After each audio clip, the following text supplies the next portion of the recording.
Hello friends, welcome back my channel. আমার চ্যানেলে সবাইকে স্বাগত।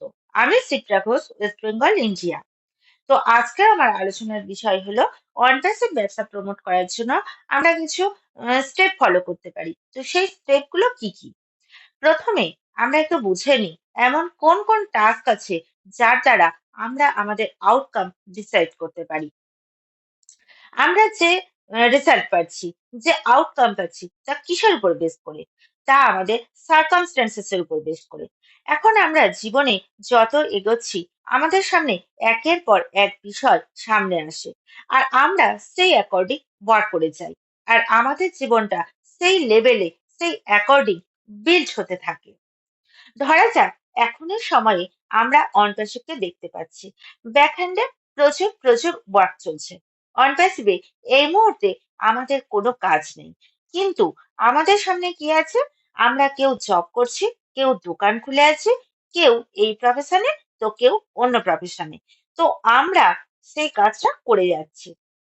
অর্থাৎ অতীতে আমরা যে যেমন কাজ করে রেখেছি, যার যেমন পোটেনশিয়াল, আমরা প্রেজেন্ট সিচুয়েশনে সেই অ্যাকর্ডিং সেই কাজের সাথে যুক্ত আছি।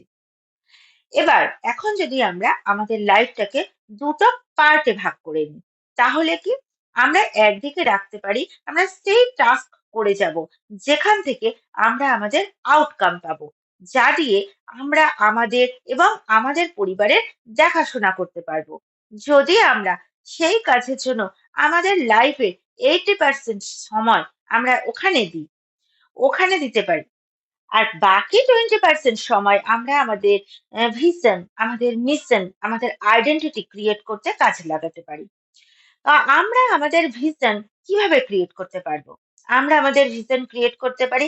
আমরা এখন যে পজিশনে আছি, যে অবস্থানে আছি, যে প্রেজেন্ট মুমেন্টে জীবন কাটাচ্ছি, তাতে কি আমরা খুশি? আর যদি খুশি না থাকি, তাহলে আমাদের সেই লাইফটা কেমন হবে, যে লাইফটা আমাদের ড্রিম ড্রিম লাইফ হতে পারে? এখন আমাদের এই যে ড্রিম লাইফ, এই ড্রিম লাইফে আমরা কি কি অ্যাকশন নিচ্ছি, তাকে আমরা মিশন বানাতে পারি। সেখানে আমরা আমাদের রেসপন্সিবিলিটি কিভাবে ফুলফিল করছি, কিভাবে আমরা আমাদের ওয়ার্ক গুলো করছি, সেইগুলোকে কিন্তু আমরা অ্যাকশন হিসেবে নিতে পারি। আর সেই সময় who who will I become by working on my mission in my own eyes and in the eyes of others. অর্থাৎ সেই পজিশনে দাঁড়িয়ে আমরা আমাদের চোখে কেমন, অথবা আমরা অন্যদের চোখে কেমন, এইভাবে আমরা কিন্তু আমাদের আইডেন্টিটি ক্রিয়েট করতে পারি। তো এখনের সময়ে আমরা আমাদের বিজনেস, আমাদের এই যে অনপ্যাসিভ ব্যবসাকে প্রমোট করার জন্য আমরা কোন কোন স্টেপ ফলো করতে পারি, সেগুলোই আলোচনা করি। তো প্রথমে যেটা আমরা আলোচনা করব, সেটা হলো প্রথম পয়েন্টটা হলো বাজার গবেষণা। এখানে আমি ফার্স্ট পয়েন্টে রাখছি আপনার সম্ভাব্য যে কাস্টমার, এই কাস্টমার কেমন হতে পারে, তা নিয়ে আমরা গবেষণা করতে পারি। যেমনটা আমরা জানি, আমাদের অনপ্যাসিভ এমন একটা সিস্টেম, এমন একটা সলিউশন, যার মাধ্যমে যে কোনো সেক্টর, যে কোনো প্রফেশনালে থাকা ব্যক্তি প্রত্যেকে এই সিস্টেম থেকে লাভ পেতে পারে। তথাপি আমরা প্রত্যেকে সর্বশ্রেণীর মানুষের কাছে একই প্রসেসে পৌঁছতে পারি না।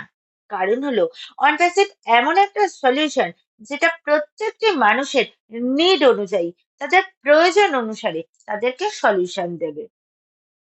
যদি আমরা একজন হাউস ওয়াইফের কথা বলি, তারা সংসার জীবন ফেলে বাইরে বেরিয়ে কাজ করতে পারে না, তাদের পক্ষে অসুবিধা।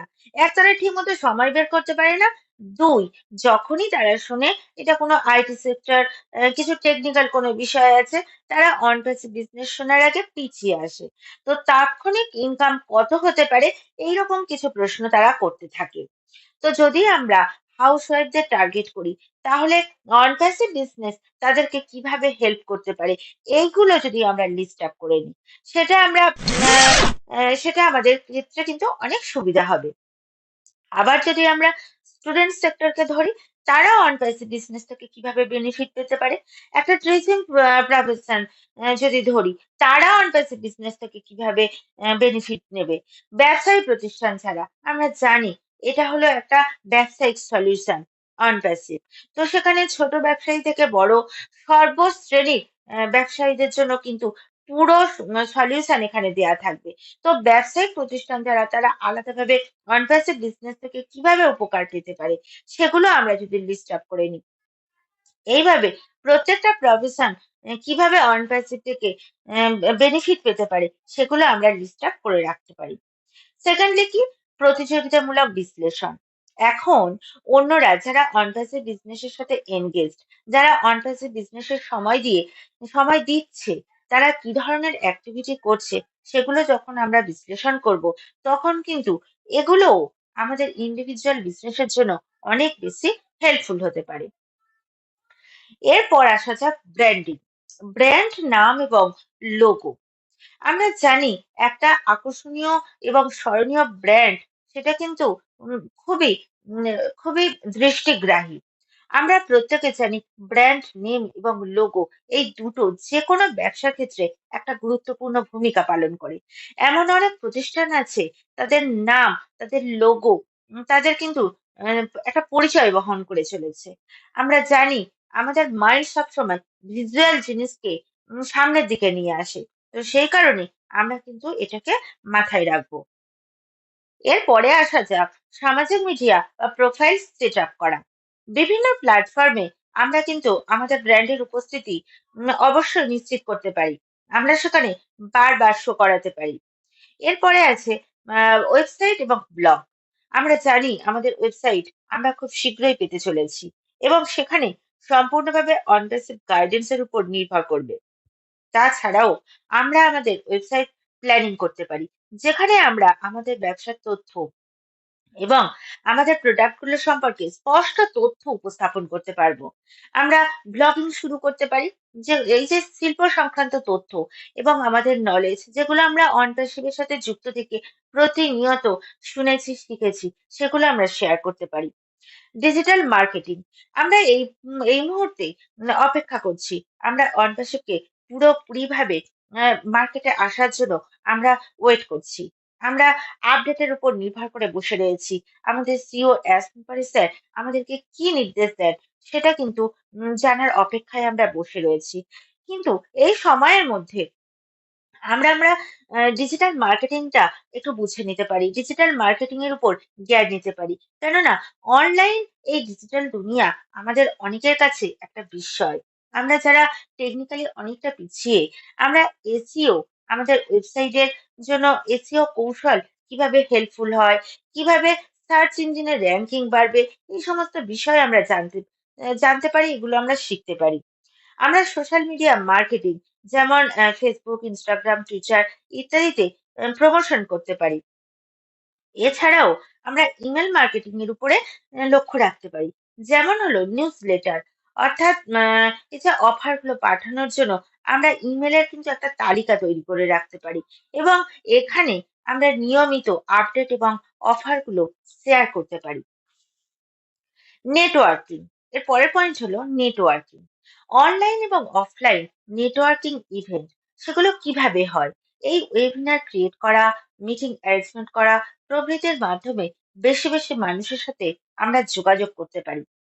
আরো ভালো হয় যদি আমরা আমাদের নেটওয়ার্ককে বিভিন্ন বিভিন্ন পার্টে ভাগ করে ব্যবহার করতে পারি।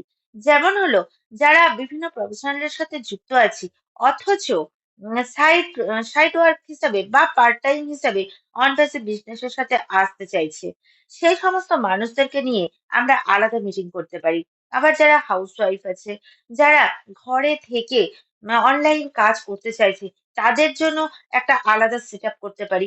আবার যারা ফুল টাইম অনপ্যাসিভকে সময় দিতে চাইছে, তাদের জন্য যদি আমরা আলাদা সেট আপ করতে পারি, এভাবে যদি আলাদা আলাদা প্রোগ্রাম সেট করতে পারি, সেটা কিন্তু আমাদের জন্য অনেক উপকারে আসবে।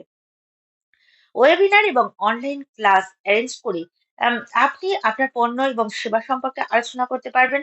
সেই সাথে সাথে অডিয়েন্সদের সাথে প্রশ্ন এবং উত্তরের মাধ্যমে ইন্টারাক্টিভ হতে পারলে সেখানে কি হয়, একটা টু এ কমিউনিকেশন হয় এবং তাতে করে একটা একটা কি হয়, রিলেশন বিল্ড হয়। এরপরে আসা যাক কাস্টমার কেয়ার। আমরা আমাদের থ্রুতে, আমাদের শেয়ারিং এর মাধ্যমে আমরা তাদেরকে অনপ্যাসিভ এর সাথে যুক্ত করছি। তাদের যদি কোনো সমস্যা থাকে, সেই সমস্যার সমাধান কিন্তু আমরা দ্রুত করে দেওয়ার চেষ্টা করব। সাথে, সাথে আমরা একটা ফিডব্যাক সিস্টেমও রাখতে পারি। সেটা আমাদের পরবর্তীতে বিজনেস এর ক্ষেত্রে অনেক উপকারে আসবে। এরপরে আসা যাক পারফরম্যান্স ট্র্যাকিং। বিজনেসের অগ্রগতি সেটা যদি আমরা দেখতে চাই তাহলে কিন্তু আমরা কেপিআই অর্থাৎ কি পারফরম্যান্স ইন্ডিকেটরস এটা আমরা ব্যবহার করতে পারি। এটা হলো এটা এমন একটা বিষয় যার মাধ্যমে আমরা নিজেদের বিজনেসে আমরা কি ধরনের কাজ করছি এবং সেখান থেকে আমরা কতটা সাফল্য পাচ্ছি সেটা কিন্তু আমরা নিজেরা নিজেদেরকে দেখতে পারবো। এটা একরকম বলা যেতে পারে রিপোর্ট কার্ডের মতো। যেমন আমাদের কাজের জন্য একটা স্মার্ট লক্ষ্য রাখা উচিত। এমন একটা লক্ষ্য যেটা স্পেসিফিক হবে, যেটা মেজারেবল হবে, সাথে অ্যাচিভেবল, সাথে রিলেভেন্ট, সাথে অবশ্যই করে টাইম বাউন্ড থাকবে।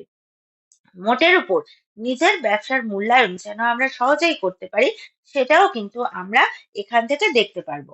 বিষয় হলো, যখন আমরা কোনো কিছু স্টার্ট করতে চাই বা কোনো অ্যাকশন প্ল্যান করতে চাই, আমরা বুঝে উঠতে পারি না কোথা থেকে স্টার্ট করব। কিন্তু আমাদের সামনে যদি একটা ছবি বা একটা মডেল থাকে, তাহলে তার উপর বেস করে আমরা প্রত্যেকে আমাদের বিজনেসে সেট আপ করতে পারি। তো এটা ছিল আমার তরফ থেকে একটা ছোট্ট প্রয়াস। যদি আমার ভিডিও আপনাদের ভালো লাগে, যদি এটা ইউজফুল হয়, যদি আপনাদের উপকারে আসে, তাহলে লাইক, শেয়ার এবং কমেন্ট অবশ্যই করবেন। যারা আমার ভিডিওতে প্রথমবার এলেন, তাদেরকে সাবস্ক্রাইব করে রাখার অনুরোধ রইল। Thank you. We are so in it to in it.